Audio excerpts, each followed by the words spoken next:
गरीब ससुराल ने पहली बार खाया चटपटे आलू दम। सुबह सुबह का समय है। सावित्री चारपाई पर बैठी शांत नजरों से सब कुछ देख रही हैं। रसोई में दोनों बहुएं कमला और आरती चूल्हे के पास बैठी सुबह का खाना बनाते हुए आपस में बात कर रही हैं। आजकल तो शहर में मजदूरी भी अच्छे से नहीं मिलती। समझ नहीं आता कि इस घर का खर्च कैसे चलाएं। मैं तो रोज यही दाल चावल और आलू की सब्जी बना बना के थक गई हूँ। मेरा भी मन करता है कि कभी कुछ अच्छा और नया बनाऊं, लेकिन कुछ अच्छा बनाने के लिए अच्छे पैसे भी तो लगते हैं, जो हमारे पास नहीं है। हाँ बहन, हम गरीबों की किस्मत में कहाँ अच्छा और स्वादिष्ट खाना लिखा है। हमें तो जो मिल जाए वही चुपचाप खाना पड़ता है और उसी में संतोष करना पड़ता है। अमीर लोग तो रोज नई नई चीजें खाते हैं और हमारी जिंदगी इसी आलू चावल में कट रही है। तभी सास सरिता रसोई में आकर, अरे भाई जल्दी जल्दी करो, दोनों बेटों को फैक्ट्री भी तो जाना है। तुम जल्दी जल्दी खाना बनाओ और लगाओ, लेट हो जाएंगे तो फैक्ट्री का मालिक डांटेगा। तुम लोग बस अपनी बातें लेकर बैठ जाती हो। हाँ माँ जी, बस हो ही गया, मैं बस रोटियां सेक रही हूँ।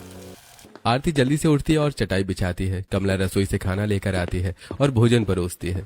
नीलेश, संदीप, काया और रविंद्र आकर चटाई पर बैठकर खाना खाने लगते हैं। अरे बेटा, तुम दोनों सुबह चले जाते हो, शाम को आते हो और तुमसे बात करने का मौका ही नहीं मिलता। मैं कह रहा था कि आज पड़ोस के मंदिर में पूजा भी है और भंडारा भी है, तो आज हम लोग वहां चलते हैं। पिताजी, आपको तो पता है ना कि आजकल गर्मी के मौसम में हमें काम भी अच्छे से नहीं मिल रहा है। काम ढूंढने और करने में समय ही कहाँ मिलता है। हाँ पिताजी, इतना वक्त भी तो होना चाहिए ना कि हम किसी को दे सके। अपने ही काम नहीं हो पा रहे हैं, मंदिर जाने का समय कहाँ से लाएं? बेटा कोई बात नहीं, तुम्हारे पास वक्त नहीं है, लेकिन तुम थोड़ी देर अगर अपने बूढ़े माँ बाप से बैठकर बात ही कर लोगे तो वही बहुत है। हमें और कुछ नहीं चाहिए। दादी, क्यों आप इन बातों को रोज रोज लेकर बैठ जाती हो? आपको पता है ना कि यहाँ शहर की दिनचर्या कितनी व्यस्त होती है। और चलो, अब मैं भी जा रही हूँ, मुझे भी कॉलेज जाना है। और भैया आप भी निकलिए, बातों से पेट नहीं भरेगा। काव्या अपना बैग उठाती है और तेजी से बाहर चली जाती है। नीलेश और संदीप भी जल्दी जल्दी खाना खत्म करके काम के लिए निकल जाते हैं। कमला और आरती बर्तन समेटने लगते हैं। सावित्री और रविंद्र अकेले बैठे हैं। चारों तरफ शांति है और बहुएं अपने काम में लग गई हैं, दोनों बैठकर आपस में बातें करते हुए। इससे तो अच्छा गांव की ही जिंदगी थी, जब पिताजी जिंदा थे और जब हम गांव में रहते थे तो कम से कम वहां पर हमारे जीवन में सुकून था और एक दूसरे के पास के लिए समय था। सब लोग शाम को एक साथ बैठते थे। हाँ जी, सही कह रहे हैं आप। हमने सोचा था कि शहर आकर हमारे बेटे अच्छा कमाएंगे, लेकिन ना यहाँ सुकून से कमा पाए और ना ही हमें और हमारे बेटों को सुकून मिल पाया। सब मशीन की तरह भाग रहे हैं। ये सब सुनकर सावित्री की आंखें बंद होने लगती हैं। वो पुरानी यादों में खो जाती है। गांव में चारों तरफ हरे भरे खेत हैं। रविंद्र और सावित्री खेतों में काम कर रहे हैं और बच्चे पास में खेल रहे हैं। बच्चों को इस तरह हंसता खेलते देखकर मन को ठंडक मिल जाती है। दिन भर की सारी थकान एक पल में गायब हो जाती है। हाँ, और इस बार तो हमारी खेतों की फसल भी अच्छी होगी, तो खुशी दुगनी हो जाएगी। जब अनाज घर आएगा तो मजा आ जाएगा। तभी पड़ोसी भोला और उसकी पत्नी सीता वहां आते हैं और उन्हें काम करते हुए देखकर, अरे भाई और भाभी, कितना काम करोगे तुम लोग? अरे बड़ी शक्ति है तुम दोनों पति पत्नी में। सारा दिन काम करते हो और फिर भी तुम्हारे चेहरे पर कोई शिकन नहीं होती। यहाँ तो थकावट के मारे हमारा बुरा हाल हो जाता है। अरे भाई, जब मन में खुशी होती है और परिवार को एक दूसरे के लिए समय रहता है तो थकान का एहसास नहीं होता। भाई साहब, ये बात तो आपने बिल्कुल सही कही। आपके इस परिवार को इतना खुश देखकर ही हमको बहुत सुकून अनुभव होता है। भगवान करे आपके इस परिवार को कभी नजर ना लगे। सावित्री वापस वर्तमान में आ जाती है और उसकी आंखों में उदासी छा जाती है। फिर सावित्री अपने घर को देखते हुए मन ही मन, एक वो भी समय था जब हमारे बच्चों को और परिवार को एक दूसरे के लिए समय था, और एक ये भी समय है जब किसी को किसी के लिए समय नहीं है। काश कुछ ऐसा हो जाए कि फिर से परिवार में एकता लौट आए। तभी कमला और आरती बाहर आकर अपनी दादी सास से, ठीक है दादी माँ, हम जरा पड़ोस में बैठने जा रहे हैं और अगर आपको किसी चीज की जरूरत हो तो आप बताना, हम थोड़ी देर में आ जाएंगे। बेटा, मुझे तुम्हारे समय की जरूरत है। तुम दोनों मेरे पास तो बैठती नहीं हो, हमेशा काम में ही लगी रहती हो। अरे दादी माँ, इतना सारा काम होता है घर में, सुबह से लेकर शाम तो सारा समय काम करने में ही निकल जाता है और थोड़ा बहुत समय मिलता है चूल्हे के लिए लकड़ियाँ लाना, बाजार जाना, पानी भरना, इन सब में समय निकल जाता है। तो अब हम आपको समय कहाँ से दें? और थोड़ा बहुत समय बचता है तो अपनी हम उम्र औरतों के साथ बैठ जाते हैं। ठीक है बेटा, कोई बात नहीं, जाओ तुम लोग अपना काम करो। बहुएं चली जाती हैं और सावित्री अकेली बैठी उदास होकर माला जपने लगती है। शाम के समय नीलेश और संदीप अपने हाथ में सब्जी का थैला लेकर आते हैं और उसे सविता के सामने रखते हुए, माँ ये लो, आज काम मिला था तो मैं ये आलू और पत्ता गोभी और थोड़े से चावल ले आया हूँ। आज की मजदूरी से बस इतना ही सामान आ पाया। ले बहू, जो भी आया है उसे अच्छे से पका लो ताकि सब लोग समय पर खा सके। माँ जी, कभी कुछ अच्छा खाने को तो मिलता ही नहीं है, रोज वही सूखी चीजें मिलती हैं। ये पत्ता गोभी और आलू खा खा कर तो मैं परेशान हो गई हूँ। अब इसे बनाने का भी मन नहीं करता। इतने में रविंद्र बाहर से आता है और खुश होकर सबको बताते हुए, अरे सुनो, साहूकार जी ने दावत दी है।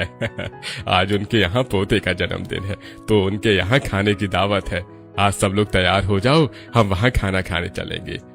आज घर में चूल्हा जलाने की कोई जरूरत नहीं है।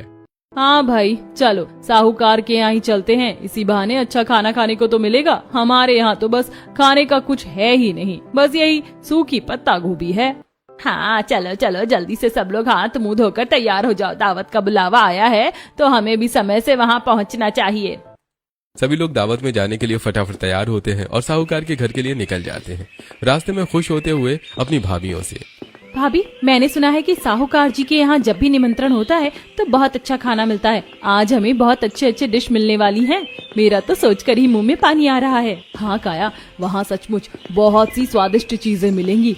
आज खाने का असली मजा आएगा। बड़े लोगों का घर है तो पकवान भी शाही होंगे। हमारे घर जैसा सादा खाना थोड़ी होगा। दादी माँ, आज तो आप भी खुश हो जाओगी। इतने दिनों बाद आप भी दावत में चल रही हो, आपको भी कुछ अच्छा स्वाद चखने को मिलेगा। ठीक है, चलो देखते हैं कि वहाँ क्या क्या शाही पकवान खाने को मिलते हैं और उनका स्वाद कैसा होता है। पूरा परिवार बातें करते हुए साहूकार के बड़े घर पहुंच जाता है। वहाँ बहुत रोशनी और भीड़ दिखाई दे रही है। साहूकार के आदमी गरीब परिवार को चटाई पर बिठाते हैं और थाली लगाकर खाना सर्व कर देते हैं। सभी लोग खाना बहुत ही स्वाद लेकर खाने लगते हैं। तभी सामने बैठकर खाना खा रही दो पड़ोसने उनसे बातें करते हुए, भाई आज तो हम गरीबों को भी अच्छा खाना खाने को मिला है। सुना है साहूकार जी ने शाही पनीर बनवाने के लिए शहर से रसोइये मंगवाए थे, तो देखो ना कितना स्वादिष्ट खाना बना है, उंगलियां चाटने का मन कर रहा है। हाँ बहन, बहुत ही उम्दा स्वाद है। ऐसा खाना तो रोज रोज नसीब नहीं होता। आज तो साहूकार जी ने दिल खोल कर खर्च किया है। ये बात तो सही है, बहुत अच्छा लग रहा है। और ये कढ़ी भी अच्छी लग रही है, एकदम मसालेदार और खट्टी बनी है। हाँ दीदी, और ये पुलाव भी कितना लाजवाब बना है। मसाले बहुत अच्छे हैं, इसमें खड़े मसालों का स्वाद बहुत ही बेहतरीन आ रहा है। सब लोग भरपेट खाना खाते हैं और फिर खा पी के वो लोग अपने घर आ जाते हैं। अगले दिन सुबह दोनों बहुएं मिलकर घर में रखी हुई पत्ता गोभी की सब्जी और रोटी बनाकर पूरे परिवार को परोस देती हैं। खाना खाते हुए नीलेश, अरे कल का खाना तो सचमुच लाजवाब था। शाही पनीर और खीर का तो टेस्ट अभी तक मेरे मुंह से नहीं गया। इतनी स्वादिष्ट खीर बनी थी कि क्या बताऊं। हाँ, और पुलाव भी कितना अच्छा था। चावल का एक एक दाना बेहतरीन था, खुशबू तो लाजवाब थी। मुझे लग रहा है कि मैंने सालों बाद ऐसा खाना खाया। खुशबू इतनी अच्छी आ रही थी कि खाते ही मन खुश हो गया। अरे दादी, आप कुछ नहीं बोल रही हो? आपको खाना पसंद नहीं आया क्या? आप तब से चुपचाप बैठी हो। नहीं बच्चों, मुझे खाना पसंद नहीं आया। मेरे हिसाब से वो खाना बिल्कुल भी अच्छा नहीं था। क्यों दादी माँ, भला ऐसा क्यों कह रही हो? वहाँ तो इतने बड़े रसोइये ने खाना बनाया था, फिर आपको खराबी क्या लगी? ये भी कोई खाना था?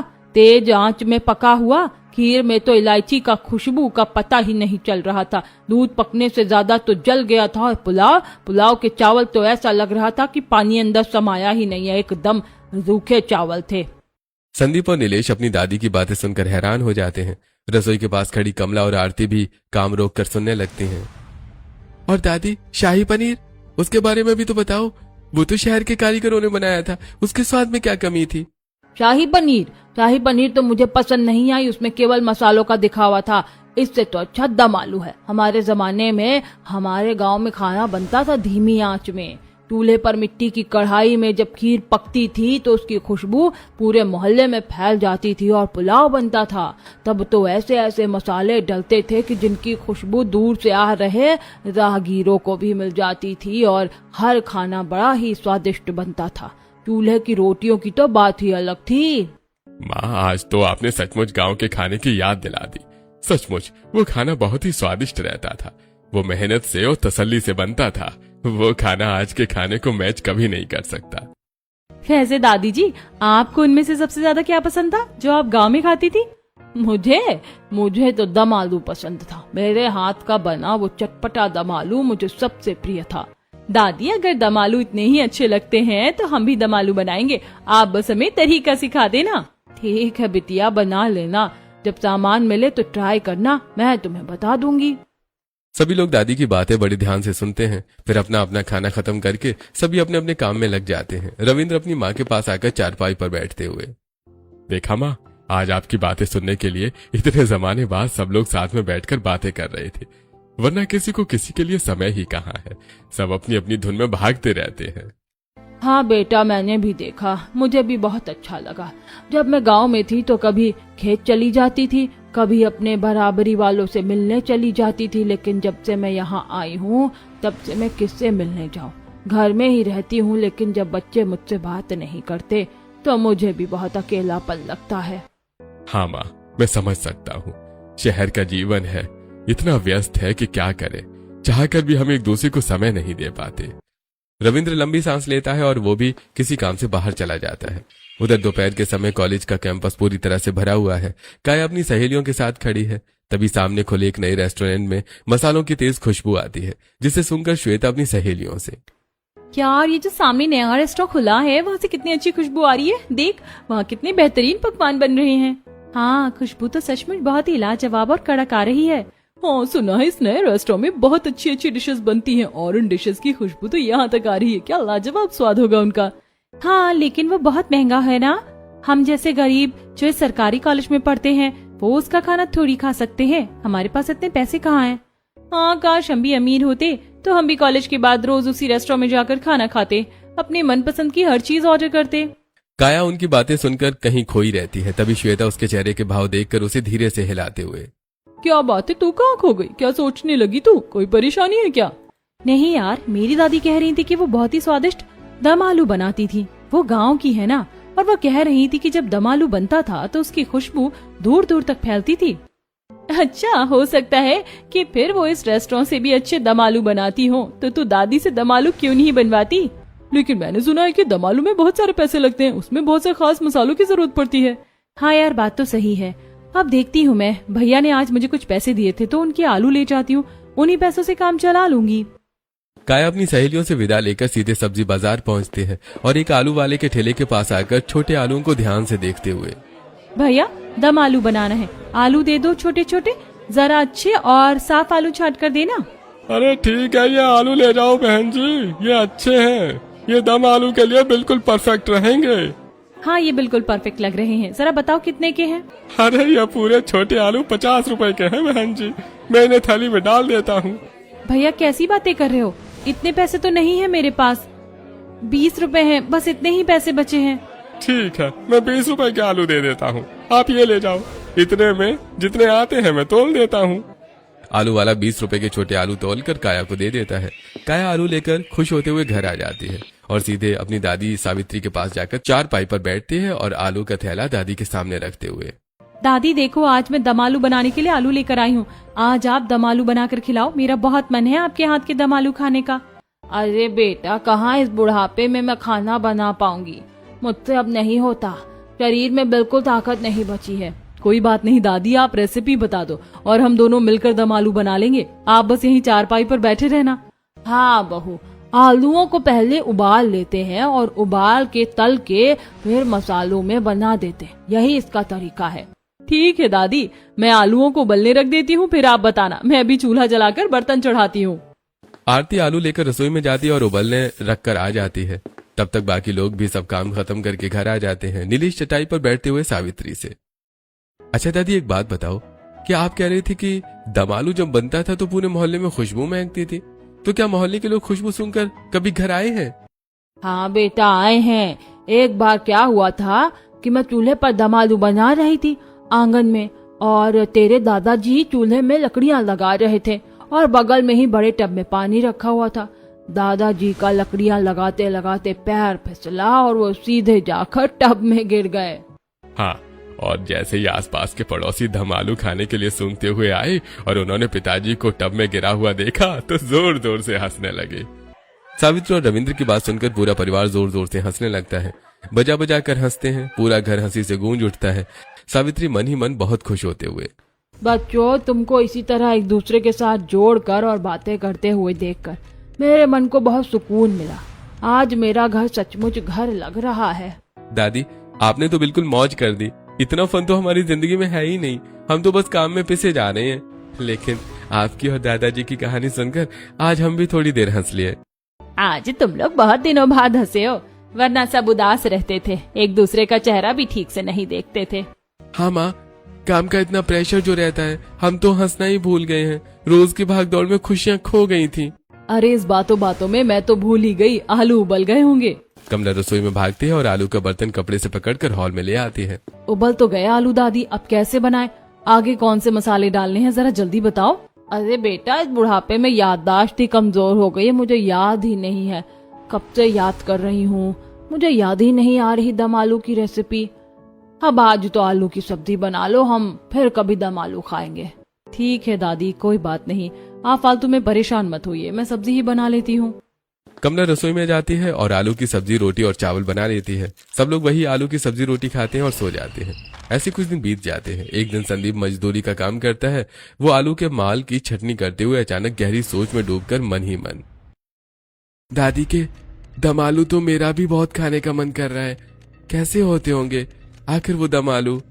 काश उनकी रेसिपी याद आ जाए।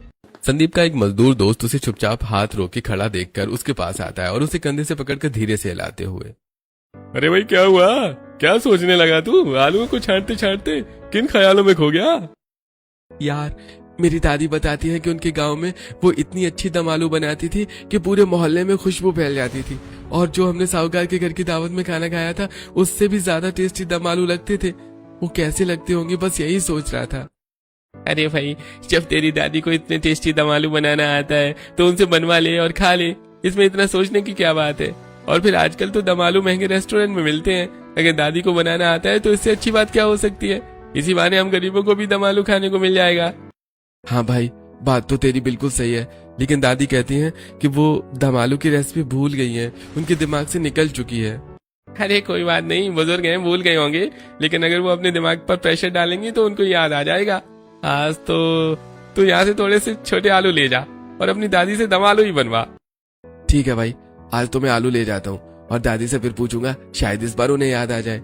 संदीप काम खत्म करके स्टोर के मालिक से छोटे आलू लेता है और थैला लेकर सीधे अपने घर आता है और सावित्री के पास बैठकर थैले से छोटे छोटे आलू निकालकर चारपाई पर रखते हुए, दादी देखो, आज मैं आलू लेकर आया हूँ और आज तो मुझे आपके हाथ के दम आलू खाने हैं, आप बिल्कुल मना मत करना। अरे बेटा, मैं तो भूल ही गई, मुझे कुछ याद ही नहीं आ रहा, मेरा दिमाग इस उम्र में साथ नहीं देता।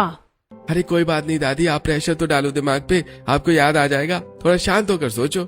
हाँ बेटा, आलूओं को उबालने के बाद उनको एक तार से छेद लेते हैं ताकि मसाले अंदर तक जाएं, और उसके बाद उनको फ्राई कर लेते हैं, यही आगे का काम है। ठीक है दादी, तो मैं आलू चढ़ा के आती हूँ, आप बैठो। बहू आलू चढ़ा के आ गई और सब चटाई पर बैठ गए। कमला सावित्री के पास आकर बैठती और उसकी तरफ देखते हुए, अच्छा दादी, एक बात बताओ, जब आप इतने अच्छे दम आलू बनाती थी तो दादाजी जरूर उसके आलू भी चुनकर लाते होंगे? हाँ बेटा, बहुत चुन के लाते थे, बहुत ही बढ़िया और गोल आलू लाते थे, उन्हें छांटने का बड़ा शौक था। कहाँ से लाते थे दादी? उनके पास कोई खास जगह थी क्या? खेतों से लाया करते थे। और पता है क्या हुआ था, एक बार तुम्हारे दादा अच्छे अच्छे आलू उखाड़ रहे थे हमारे खेतों से दम आलू के लिए, और तभी दादा जोर से चिल्लाए, अरे सांप सांप सांप। पूरे मोहल्ले वाले, पूरे आसपास के खेत वाले भाग के आए और सांप ढूंढने लगे, सब लाठियां लेकर दौड़ पड़े। फिर क्या हुआ दादी, सांप मिला क्या? कोई डर गया था क्या? नहीं बेटा, पता ये चला कि वहाँ एक बिल्ली बैठी थी और बिल्ली की पूंछ को तुम्हारे दादाजी ने सांप समझ लिया था। फिर सबने दादा का बहुत मजाक उड़ाया, सब हंसते हंसते लोटपोट हो गए थे। ये सुनते ही नीलेश, संदीप, काया और बहुएं जोर जोर से हंसने लगती हैं। पूरा परिवार एक साथ हंसता हुआ बहुत खुश लगता है। सावित्री मुस्कुराते हुए उन्हें देखती है और मन ही मन, आज मेरे बच्चे इतने खुश हैं तो मुझे बहुत खुशी हो रही है। इन बच्चों की हंसी ही मेरी असली दौलत है। तब तक आलू उबल चुके थे। कमला रसोई से गर्म आलूओं को लेकर बाहर आती है और सभी के साथ बैठकर उन आलूओं को छील लेती है, फिर पतले तार से उनमें छेद करते हुए। अरे दादी, आलू तो उबल गए हैं, क्या इसमें ऐसे छेद करते हैं ताकि मसाले अंदर चले जाएं? हाँ, ऐसे छेद करते हैं, लेकिन इसके बाद क्या करते हैं? अरे हाँ, इसके बाद आलूओं को तल लेते हैं। ठीक है, अब मैं इनको फ्राई करके आती हूँ, तब तक आप लोग बात करो। कमला रसोई में जाती है और आलूओं को फ्राई करने लगती है। इधर संदीप अपनी जेब से कुछ पैसे निकालकर सविता को देते हुए। माँ, आपने कहा था ना कि अब हमें माया के लिए लड़के देखना शुरू करना है, तो शादी के लिए कुछ पैसों का इंतजाम भी तो करना पड़ेगा। इसलिए मैंने सोचा है कि थोड़े थोड़े पैसे इकट्ठा करेंगे, उन्हें संभाल कर रख दो। हाँ बेटा, तूने बड़ा ही अच्छा किया। इस गरीबी में अगर हम थोड़े थोड़े पैसे इकट्ठा नहीं करेंगे तो बेटी की शादी कैसे होगी? इधर सब आपस में बातें करते हैं। उधर कमला आलूओं को फ्राई कर प्लेट में रख देती है और बाहर आकर दादी माँ से, दादी, मैंने आलू को फ्राई कर लिया है, अब क्या करूँ? इसके आगे क्या डालना है? बेटा, मैं भूल गई, मुझे इसके बाद की रेसिपी याद नहीं आ रही है। फिर से सब दिमाग से साफ हो गया। ये क्या बात हुई दादी? आप हमेशा दम आलू की इतनी तारीफ करती हो, क्या हमारे मन में दम आलू खाने का लालच आ जाता है? और जैसे तैसे हम दम आलू बनाने के लिए आलू और सामान लेकर आते हैं तो आप कहती हो रेसिपी भूल गई। चलो कोई बात नहीं, मैं ऐसा करती हूँ कि थोड़े से चावल रखे, इन तले हुए आलूओं को डालकर बघारे चावल बना लेती हूँ, आज वही खा लेंगे। कमला रसोई में जाती है और तले आलूओं के साथ बघारे चावल बना लेती है और परिवार के सभी लोगों को परोस देती है। सब लोग मिलकर खाते हैं और सो जाते हैं। ऐसे कुछ दिन और बीत जाते हैं। एक दिन दोनों बहुएं सब्जी लेने के लिए बाजार जाती हैं और एक सब्जी की दुकान पर रुककर सब्जी वाले से, भैया, अच्छे आलू चाहिए मुझे, दम आलू बनाने के लिए छोटे छोटे आलू दे दो। पास ही खड़ी उनकी पड़ोसन शीला ये बात बड़े ध्यान से सुन लेती है। इधर सब्जी वाला, हाँ बहन जी, ये आलू ले जाओ छोटे छोटे, ये बिल्कुल सही है, दम आलू के लिए ही है। कमला और आरती सब्जी लेकर वहाँ से निकल जाती है। रास्ते में पड़ोसन शीला उनके साथ चलते हुए, क्या बात है, दम आलू की बात कर रही थी? क्या घर पर कुछ खास बनने वाला है? हाँ शीला बहन, हमारी जो दादी है वो बहुत अच्छा दम आलू बनाती थी। सुना है पूरे मोहल्ले में उसकी खुशबू फैलती थी। गांव के सब लोग उनके हाथ के दम आलू के दीवाने थे। अच्छा, इतना अच्छा दम आलू बनाती थी वो? तो फिर हम भी खाएंगे। हाँ, लेकिन वो रेसिपी भूल गई है ना, इसीलिए बन नहीं पा रहे। हर बार आधा बनवा कर रुक जाती है। बहन, वैसे दम आलू की रेसिपी तो YouTube में भी है, वहाँ से देखकर बना लो, इंटरनेट पर सब कुछ मिल जाता है। अरे हाँ, ये तो हमने सोचा ही नहीं। चलो आओ, सामने वाले पार्क में बैठकर दम आलू की रेसिपी देखते हैं। वे तीनों पास के पार्क में बेंच पर बैठती हैं। शीला अपने फोन पर दम आलू की पूरी रेसिपी दिखाती है। बहुएं उसे बहुत ध्यान से देखती हैं और समझती हैं। क्या हुआ अगर दादी भूल गई तो? आज हम खुद ट्राई करेंगे। कमला और आरती सब्जी लेकर खुश होते हुए तेजी से अपने घर की तरफ लौट आती हैं और खुश होकर सावित्री के पास बैठ जाती है और थैला टेबल पर रखते हुए, दादी देखो, मैंने दम आलू के लिए आलू लेकर आई हूँ, आज तो पक्का दम आलू बनेगा। हाँ बेटा, बहुत अच्छा है, पर रेसिपी का क्या करोगी? तुम्हें कैसे पता चलेगा? आज मैं YouTube पर रेसिपी भी देख कर आई हूँ पड़ोसन के फोन से, तो आज मैं दम आलू बनाऊंगी उसी तरीके से, आप बस देखती जाना। हाँ बेटा बनाओ, भगवान करे इस बार कामयाब हो जाओ। अब कमला रसोई में जाती है। सबसे पहले वो आलू उबालती है, उन्हें छीलती है और एक पतले तार में उनसे छेद करती है और फिर मसाले भूनकर आलू उनमें डाल देती है। इस तरह दम आलू तैयार हो जाता है और फिर वो चावल रोटी बनाकर सभी लोगों को सर्व कर देती है। सभी लोग दम आलू चावल और रोटी खाते हुए, अरे ये तो बिल्कुल बेस्वाद है, मजा ही नहीं आया, इसमें कोई टेस्ट ही नहीं है, बिल्कुल फीका है। हाँ भाभी, ये तो बिल्कुल अच्छा नहीं बना, वैसा स्वाद नहीं है, इसमें वो बात ही नहीं आ पाई। अरे ऐसे थोड़ी बनते हैं दम आलू। दम आलू तो धीमी धीमी आंच में, चूल्हे की आंच में पकते हैं, उनमें खड़े मसाले डलते हैं और उनमें जो दही डलता है उसकी खुशबू मिक्स होकर जब फैलती है तो ऐसा लगता है, आ हा, ऐसा लगता है हवा में खुशबू ही खुशबू फैल गई है। फिर सब लोग उस खुशबू के आसपास के लोग भी खिंचे चले आते हैं। तुम लोगों ने वो शहर का तड़का लगा दिया। पूरा परिवार सावित्री की बातें सुनकर पुराने ख्यालों में खो जाता है। सावित्री बहुत अच्छे से और हाथ हिलाकर एक्सप्लेन कर रही है। अच्छा माँ जी, एक बात बताइए कि आप बार बार कहती हैं कि खुशबू फैलती थी, लोग सूंघ के आ जाते थे, तो कभी ऐसा भी हुआ होगा कि लोग आए हों और खाना ही खत्म हो गया? हाँ हुआ था ना। एक बार तो मैं चूल्हे पर दम आलू बना रही थी तो 3-4 पड़ोसी आ गए और फिर तुम्हारे दादाजी को अपना खाना उन्हें देना पड़ा। पड़ोसी भूखे थे तो उन्हें अपना हिस्सा दे दिया। फिर पड़ोसी बोले आप भी खा लो, तो बोले नहीं आप लोग खा लीजिए, फिर मैं खा लूंगा। फिर क्या हुआ दादी? दादाजी ने क्या किया? फिर रोना क्या था, सारे दम आलू वो लोग चट कर गए और फिर दादाजी ने मुझे बोला कि बस भाग्यवान, अब तू नमक और मिर्ची की चटनी पीस दे, मैं उसी से रोटी खा लूंगा। फिर तुम्हारे दादाजी को नमक और मिर्च की चटनी खाना पड़ा और फिर जो उन्हें तेज लगा ना तो उन्होंने सारे घर को सिर पर उठा लिया, पानी पानी चिल्ला रहे थे। ये सुनते ही सभी लोग जोर जोर से हंसने लगते हैं। सभी हंसते और दादाजी के बारे में बातें करते हुए अपना अपना खाना खत्म करते हैं और फिर सो जाते हैं। ऐसे कुछ दिन और बीत जाते हैं। एक दिन शाम को रविंद्र बाहर से घर आता है और सावित्री के बगल पे चारपाई पर बैठकर सभी लोगों से बातें करते हुए, अरे भाई आज रास्ते में मिला था और वो कह रहा था कि बेटे की शादी करनी है, तो रिश्ते के बारे में बता रहा था। हाँ, बेटियों को बड़े होते समय नहीं लगता और पता ही नहीं चला हमारी बेटी कब बड़ी हो गई और अब उसकी शादी होके घर भी चली जाएगी, हमारा घर सूना हो जाएगा। काया अपनी शादी की बात सुनकर भावुक हो जाती है। वो सीधे सावित्री के पास जाकर बैठते हुए, दादी, मैं अब विदा होके घर भी चली जाऊंगी। मेरी शादी की बातें चलने लगी हैं, लेकिन आपने मुझे दम आलू तो नहीं सिखाए और आपको याद भी नहीं आया। शायद अब दम आलू मेरे सपनों में ही रह जाएगा, मैं कभी दम आलू नहीं खा पाऊंगी। नहीं नहीं बेटा, ऐसी कोई बात नहीं है, आज मैं दम आलू की सब्जी बनाऊंगी, तू बिल्कुल उदास मत हो। वो कैसे दादी, आपको तो रेसिपी याद ही नहीं है। बस याद करके बनाऊंगी, आज अपनी बेटी के लिए मैं सब याद करूंगी। नीलेश, संदीप सामान लेकर आओ, और हाँ बेटा, खड़ा मसाला लाना बनिया के यहाँ से अच्छा वाला, और वो लाला के यहाँ मत जाना, वो तो खराब देता है, और मीठा दही और तेज पत्ता जरूर लाना, और हाँ किशमिश भी लेकर आना और थोड़े से काजू ले आना। दादी माँ, दम आलू में इतना सारा सामान लगता है, लेकिन इतना सब कुछ खरीदने के लिए? हाँ बात तो सही है, हमारे पास इतने पैसे कहाँ हैं? आप लोग चिंता मत कीजिए, पिछले दिनों घर के खर्च से कुछ पैसे मैंने बचा कर रखे हैं, वही पैसे लेकर जाओ और सारा सामान ले आओ। ठीक है, हम खरीद के ले आएंगे, आप बस तैयारी करो दादी। अब बहुएं बाजार जाती हैं और दुकान से आलू, हरी मिर्च, पुदीना और हरी धनिया खरीदती हैं।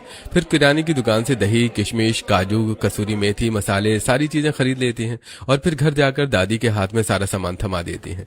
दादी सामान लेकर चूल्हे के पास आती है और बहू के साथ मिलकर दम आलू बनाने की तैयारी करने लगती है। बहुएं मिट्टी के बर्तन में तेज आंच पर आलू उबाल रही होती हैं। तब सावित्री, इतनी तेज आंच नहीं, धीमी आंच में आलू को उबलने के लिए रखो, तेज आंच से स्वाद खराब हो जाता है। अब वो धीमी आंच में आलू उबालते हैं और मसाले इकट्ठा करते हैं। तब तक दादी बैठ के दम आलू की कहानियां सुनाती हैं और सभी लोग रसोई में ही बैठकर दादी की बातें ध्यान से सुनते हैं। बेटा, अब छेद कर लो बारीक बारीक इसमें, ताकि रस अंदर तक चला जाए। बहुएं आलूओं में बारीक छेद कर लेती हैं। अब उनको तल लो, तेल में अच्छे से फ्राई कर लो जब तक सुनहरा ना हो जाए, और हाँ आंच को धीमी ही रखना, और तलते समय ही इसमें हल्दी, नमक और गरम मसाला डाल दो। कमला आलूओं को तेल से अच्छे से तल लेती है। फिर दादी खड़े मसाले का तड़का लगाती है। फिर दही में सारे मसाले मिक्स करके उनको अच्छी तरह से धीमी आंच पर भून लेती है। उसके बाद तैयार दम आलू से ऊपर से कसूरी मेथी, हरी धनिया डालकर 15 मिनट के लिए दम लगा देती हैं। पूरे मोहल्ले में महक फैलने लगती है। अब बहुएं सभी को दम आलू परोस देती हैं। सभी लोग दम आलू खाते हुए, अरे वाह, इतने स्वादिष्ट दम आलू, इतनी अच्छी खुशबू आ रही है, मेरा तो मन अभी से भर गया, ये तो बिल्कुल अमृत जैसा लग रहा है। तभी पड़ोसन शीला खुशबू सूंघकर वहां आ जाती है और उन सभी से, इतनी अच्छी खुशबू आ रही थी आज, ऐसा क्या बन रहा है जिसकी खुशबू इतनी दूर तक फैल रही है? मुझे तो रहा ही नहीं गया, इसीलिए खाने चली आई। आओ आओ, तुम भी आओ, आज हमारे साथ ही बैठो, आज का दिन खास है। शीला भी चटाई पर बैठ जाती है। सब लोग पहली बार खुश होकर दम आलू खाते हैं और जी भरकर तारीफ करते हैं। बहुत अच्छा बना, सचमुच इसकी खुशबू बहुत अच्छी है और आसपास तो कई घरों में पहुंच गई होगी, और इतना टेस्टी दम आलू हमने पहली बार खाया, ऐसा स्वाद कहीं नहीं है। हाँ माँ जी, सचमुच आज तो ये दम आलू ऐसे लग रहे हैं जैसे दुनिया की सबसे ज्यादा स्वादिष्ट डिश हमें खाने को मिल गई हो। दादी माँ, आपने हमेशा इस दम आलू के जितने भी किस्से सुनाए थे, ये दम आलू तो उससे भी ज्यादा स्वादिष्ट है। सचमुच मैंने आज तक कभी भी इतनी स्वादिष्ट सब्जी नहीं खाई। अब जब भी कभी उनके पास थोड़ा पैसा होता और थोड़ा वक्त होता, वो दादी के पास बैठकर उनके पुराने दिनों के किस्से सुनते और दादी से दम आलू बनवा कर खुशी खुशी खाते। एक दिन दम आलू खाते हुए नीलेश, दादी, आपकी इस डिश ने तो दुनिया की हर डिश को फेल कर दिया। भले ही हम 2 महीने में एक बार ये डिश खाएं, लेकिन हमें ऐसा लगता है कि अब हमें कुछ और खाने की जरूरत नहीं है। हाँ बेटा, जब पूरा परिवार साथ बैठकर प्यार से खाता है तो वो रूखी सूखी भी अमृत बन जाती है। वैसे बेटा, मैं तुम्हें एक बात तो बताना भूल ही गई थी, मैं कभी दम आलू की रेसिपी भूली ही नहीं थी और मैं भूल भी नहीं सकती। मैंने सिर्फ झूठ कहा था ताकि तुम सबको धमालू के किस्से सुनाकर एक दूसरे से जोड़ सकूं और हंसा सकूं। अपनी दादी की ये बात सुनकर सभी लोग भावुक हो जाते हैं और दादी को गले लगा लेते हैं। दादी के प्यार और कोशिश ने आज सबको फिर से हंसते खेलते जीना सिखा दिया था।